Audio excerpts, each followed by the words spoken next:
The Tamám Shud case, also known as the mystery of the Somerton Man, is one of the most perplexing unsolved mysteries in modern history. It revolves around the discovery of an unidentified man found dead on December 1, 1948, on Somerton Park Beach, near Adelaide, South Australia.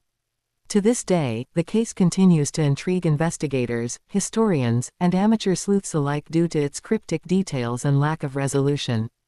At approximately 6:30 a.m., the lifeless body of a man was discovered lying on the sand of Somerton Beach. He was dressed in a suit and tie, with polished shoes, and appeared to be in his mid-40s. The man was found resting against the seawall, legs crossed, as if he were simply asleep. There were no immediate signs of violence or struggle. The initial investigation revealed no form of identification on his person, no wallet, no labels on his clothes, and no personal belongings to indicate who he was. This complete lack of identification made identifying the man extraordinarily difficult. The case took an unusual turn when investigators discovered a small, rolled-up piece of paper concealed in the fob pocket of the man's trousers. The paper contained the words, Tamám Shud, a Persian phrase that translates to, ended, or, finished. The words were later traced to a rare edition of Rubaiyat, a collection of poetry written by the 12th century Persian poet Omar Khayyam. Further analysis revealed that the piece of paper had been torn from the final page of a copy of the book. However, the origin of the book remained unknown until a breakthrough occurred months later. A man came forward, claiming he had found a copy of Rubaiyat in his car, abandoned near the site of the body's discovery. Astonishingly, the book had a tear on its final page, matching the piece of paper found on the body. Adding to the mystery, handwritten markings were found in the book. These markings consisted of a series of seemingly random letters arranged in what appeared to be a code. Despite numerous efforts by experts, cryptographers, and amateur enthusiasts, the code remains undeciphered to this day. Additionally, the book contained a phone number written on one of its pages. The number was traced to a local woman known only as Jestin, a pseudonym often used in the case's literature. When questioned, Jestin denied knowing the deceased man or having any connection to the case. She later revealed that she had gifted a copy of Rubaiyat to another man, Alfred Boxall, during World War II. Initially, investigators believed the Somerton Man might have been Boxall.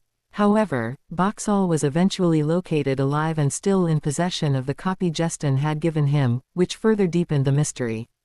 An autopsy performed on the Somerton Man revealed little about the cause of death.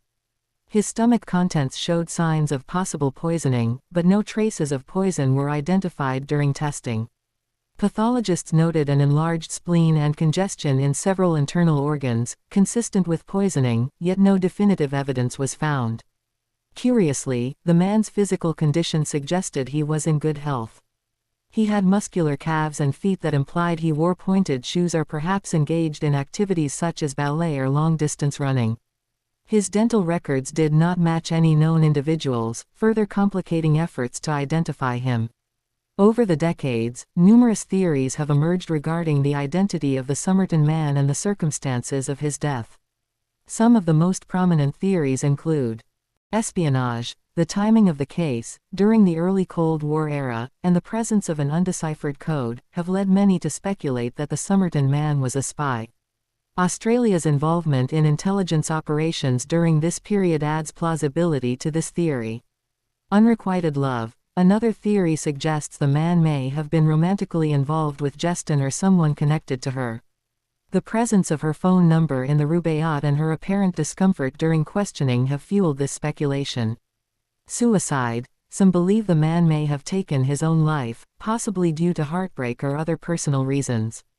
The phrase, Tamám Shud, and its translation, ended, has been interpreted as a symbolic message of finality. Accidental death. Others suggest that the man may have died accidentally, perhaps as a result of consuming a rare or undetectable poison.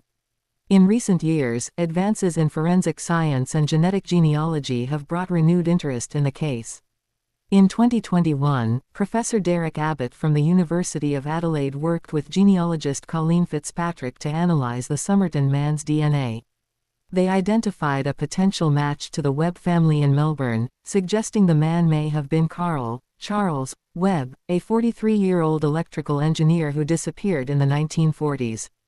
However, this identification has not been universally accepted, and many aspects of the case remain unresolved. The Tamám Shud case continues to be one of the most enduring mysteries in Australian history. The cryptic details, such as the coded message, the connection to Rubaiyat, and the man's unknown identity, have inspired countless books, documentaries, and discussions. Despite extensive investigations, the true story behind the Somerton man's death remains elusive, leaving a legacy of intrigue and unanswered questions. As the case continues to captivate the public imagination, it serves as a reminder of how certain mysteries can defy explanation, even in an age of advanced technology and scientific inquiry.